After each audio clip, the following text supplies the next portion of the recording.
Pada suatu masa yang jauh sebelum hiruk-pikuk pelabuhan dan kemegahan keraton mewarnai pantai utara Jawa, berdirilah sebuah kawasan sunyi namun subur bernama Lemah Wungkuk. Daerah ini berada di sebuah dataran rendah yang menghadap langsung ke Laut Jawa, dikelilingi oleh tanah basah dan rawa-rawa yang setiap musim hujan dipenuhi suara katak bersahut-sahutan.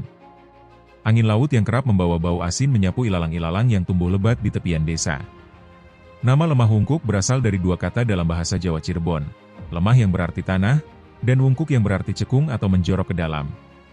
Secara harfiah, Lemah Wungkuk dapat dimaknai sebagai tanah yang menjorok ke dalam, atau tanah cekungan yang memang sesuai dengan bentuk geografis kawasan itu. Lemah Wungkuk bukan sekadar nama.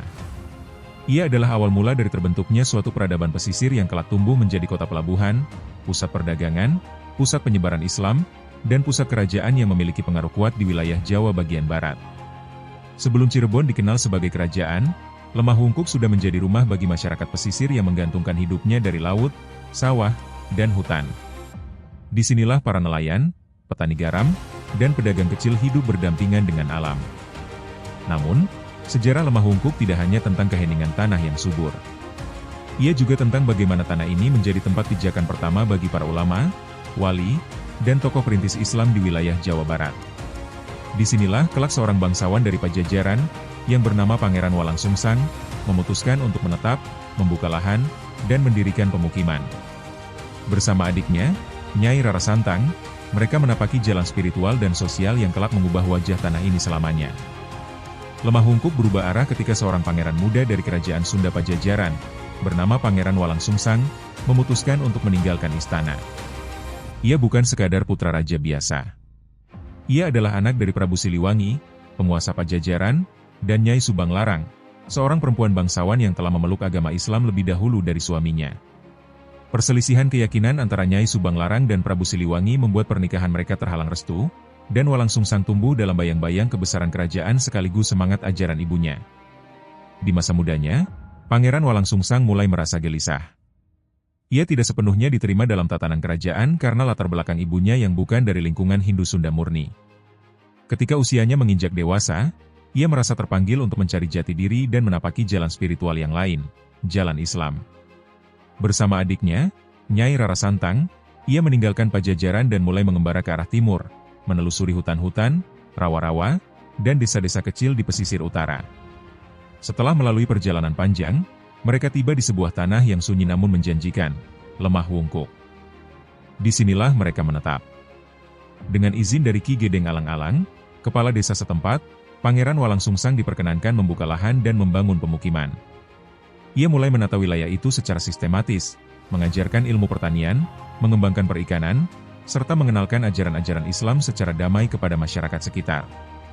Nama Lemah Wungkuk semakin dikenal sebagai tempat persinggahan para musafir, saudagar dari Arab, Gujarat, dan Cina yang tengah dalam perjalanan di jalur pelayaran utara Jawa. Mereka membawa barang dagangan, budaya, dan tentu saja, agama.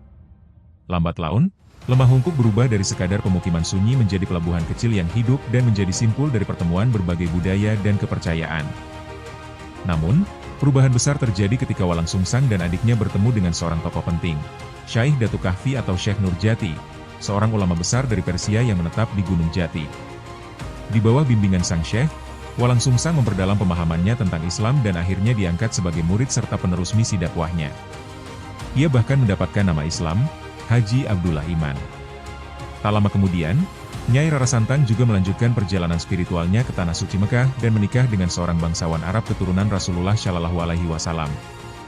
Dari pernikahan itulah kelak lahir seorang tokoh besar, Syarif Hidayatullah, yang kemudian dikenal sebagai Sunan Gunung Jati, pendiri dan pemimpin Kesultanan Cirebon. Lemah Wungkuk, tanah sunyi itu, kini telah menjadi pusat magnet baru. Bukan hanya tempat berdiam bagi Pangeran Buangan, melainkan juga tempat lahirnya kekuatan spiritual, sosial, dan politik yang akan mengubah sejarah Jawa Barat selamanya. Setelah menetap dan membangun tatanan sosial yang kokoh di Lemah Wungkuk, Pangeran Walangsungsang, yang kini telah menjadi Haji Abdullah Iman, tidak hanya dikenal sebagai pemimpin spiritual, tetapi juga pemimpin masyarakat yang adil dan bijak. Kepemimpinannya menciptakan rasa aman dan keteraturan, yang menjadikan Lemah Wungkuk semakin ramai dikunjungi oleh pendatang dari berbagai wilayah. Ia mengangkat seorang tokoh setempat bernama Ki Gedeng Danwarsi sebagai tokoh adat untuk memelihara hubungan baik dengan masyarakat lokal. Sementara itu, Walang Sungsang sendiri, bersama beberapa murid Syekh Datuk Kahfi, mulai membentuk struktur pemerintahan lokal yang lebih terorganisir, sistem pemungutan hasil bumi, pembagian lahan pertanian, pengelolaan air irigasi, dan aturan perniagaan. Ia memadukan nilai-nilai Islam dengan kearifan lokal, dan inilah yang menjadikan Lemah Wungkuk unik, agama tumbuh di atas akar budaya. Sekitar tahun 1445 Masehi, Pangeran Walang Sungsang diangkat sebagai Ku pertama di Cirebon, bergelar Ki Ku Cerbon. Gelar itu merupakan penegasan bahwa pemukiman Lemah Wungkuk telah berkembang menjadi wilayah administratif yang resmi dan diperhitungkan. Kata Cerbon sendiri berasal dari kata caruban, yang berarti campuran atau gabungan. Nama ini merujuk pada keberagaman penduduknya, orang Sunda, Jawa, Arab, Gujarat, bahkan Tionghoa, yang hidup berdampingan. Namun, istilah Cirebon juga konon berasal dari kata ci, air, dan rebon, udang kecil, karena daerah itu dikenal dengan hasil tangkapan udang yang melimpah. Maka, Lemah Wungkuk lambat laun tidak hanya dikenal dengan nama awalnya, tapi lebih sering disebut Cerbon, dan akhirnya menjadi Cirebon. Di masa ini, masyarakat Lemah Wungkuk mulai berkembang pesat secara ekonomi. Terjadi perdagangan intensif dengan pelabuhan-pelabuhan lain di pesisir utara seperti Demak, Jepara, dan Tuban. Lemah Wungkuk menjual garam, ikan, hasil bumi, dan kerajinan tangan, sementara dari luar datang kain, rempah-rempah, logam, dan bahkan kitab-kitab Islam dari Persia dan Mesir. Sebagai pelabuhan kecil, Lemah Wungkuk semakin berkembang menjadi kota dagang yang strategis. Pedagang dari Arab dan Gujarat mulai membangun permukiman permanen. Bahkan beberapa pedagang Tionghoa, terutama dari Champa, Vietnam, turut mendirikan koloni kecil dan menjalin hubungan baik dengan penguasa setempat. Dalam waktu singkat, Lemah Wungkuk, yang kini dikenal sebagai Cirebon, tidak lagi sekadar pemukiman biasa. Ia telah menjadi pusat budaya, perdagangan, dan dakwah Islam yang kuat. Dan dari sinilah cita-cita besar untuk mendirikan sebuah kesultanan Islam pertama di wilayah Jawa Barat mulai tumbuh dalam hati masyarakatnya. Namun, pembangunan ini tidak lepas dari tantangan. Pajajaran, kerajaan lama yang pernah ditinggalkan oleh Walang Sungsang, mulai merasa cemas. Mereka khawatir kekuasaan baru di pesisir ini akan mengancam otoritas mereka. Maka hubungan antara Lemah Wungkuk dan Pajajaran pun menjadi tegang, bahkan menuju titik konflik. Tapi sebelum itu terjadi, sejarah mencatat satu perubahan besar yang datang dari luar, kedatangan Syarif Hidayatullah, putra Rara Santang, cucu Prabu Siliwangi, dan ulama muda yang membawa cahaya dakwah dan semangat kenabian. Lemah Wungkuk, sekali lagi, bersiap menjadi panggung sejarah yang lebih besar. Tahun-tahun berlalu. Lemah Wungkuk yang kini telah dikenal dengan nama Cirebon berkembang pesat sebagai pusat perdagangan dan dakwah Islam di pesisir utara Jawa Barat. Namun, kejayaan spiritual dan politiknya belum mencapai puncak, hingga datanglah seorang pemuda yang telah lama dinanti oleh masyarakat, Syarif Hidayatullah, anak dari Nyai Rara Santang dan Syarif Abdullah, bangsawan Mekah keturunan Rasulullah. Syarif Hidayatullah lahir di Timur Tengah dan menghabiskan masa mudanya menuntut ilmu di tanah Arab. Ia menguasai berbagai disiplin keilmuan, fikih, tafsir, hadis, tasawuf, serta diplomasi politik Islam. Ketika usianya dewasa, ia merasa terpanggil untuk kembali ke tanah leluhurnya di Jawa, menyambung dakwah dan membangkitkan peradaban Islam yang telah dirintis oleh ibunya dan pamannya, Pangeran Walang Sungsang. Kedatangannya disambut hangat oleh penduduk Cirebon, terlebih oleh sang paman, yang telah lanjut usia. Kehadiran Syarif Hidayatullah seperti menghidupkan kembali semangat masyarakat. Ia tidak hanya membawa ilmu dan keturunan darah biru, tetapi juga visi besar, menjadikan Cirebon bukan sekadar daerah kuu, melainkan pusat kekuasaan Islam yang merdeka dari Pajajaran dan Majapahit. Dengan pengaruhnya yang besar dan latar belakang keturunan yang mulia, Syarif Hidayatullah dengan cepat diterima sebagai pemimpin spiritual dan politik. Ia mendapat gelar Sunan Gunung Jati, karena sering beruslah dan bermeditasi di Gunung Sembung, sebuah bukit kecil yang kemudian dikenal sebagai Gunung Jati.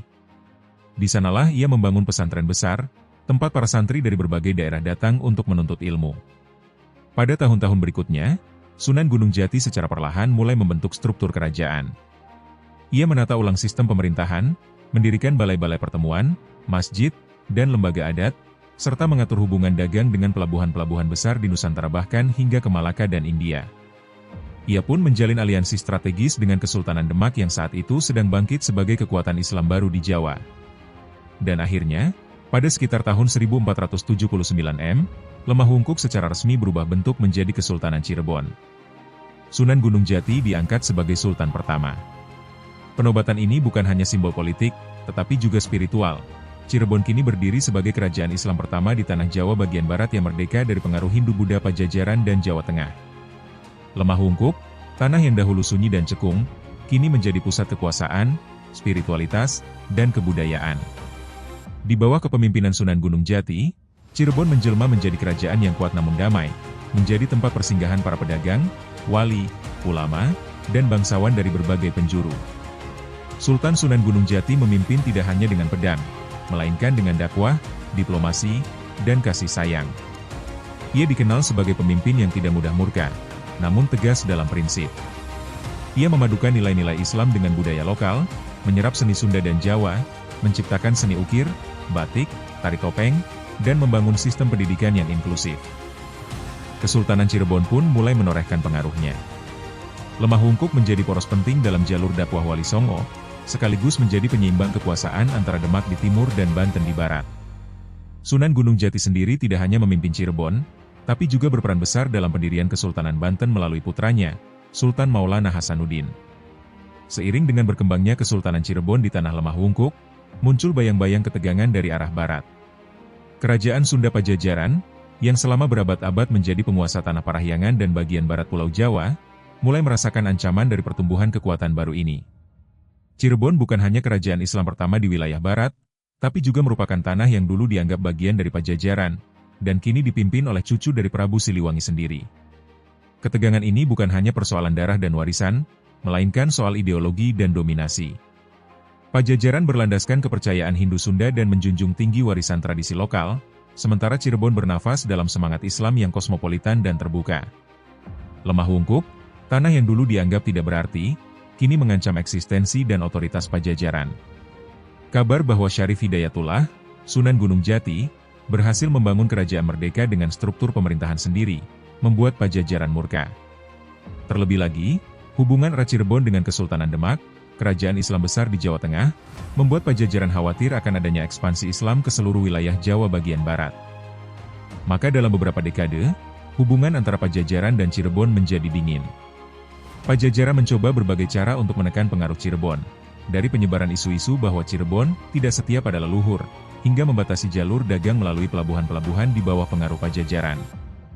Namun Cirebon tidak tinggal diam. Sunan Gunung Jati memainkan politik luar negeri dengan cerdas. Ia memperkuat aliansi dengan Demak, bahkan juga menjalin kontak dengan saudagar-saudagar Islam dari Gujarat, Arab, dan Tiongkok Muslim. Aliansi ini semakin memperkuat posisi Lemah Wungkuk sebagai pelabuhan utama. Banyak pedagang dari Jepara, Tuban, Gresik, dan bahkan Malaka mulai menjadikan Cirebon sebagai titik singgah utama. Pajajaran mulai kehilangan kendali atas jalur perdagangan utara Jawa, dan pengaruh Cirebon justru meluas hingga ke wilayah pesisir Banten, Sunda Kelapa, dan Karawang. Ketegangan memuncak ketika Cirebon berhasil mengislamkan beberapa wilayah di bawah pengaruh Pajajaran, seperti Galuh dan Talaga. Ini dianggap sebagai bentuk pengkhianatan terhadap kerajaan Sunda.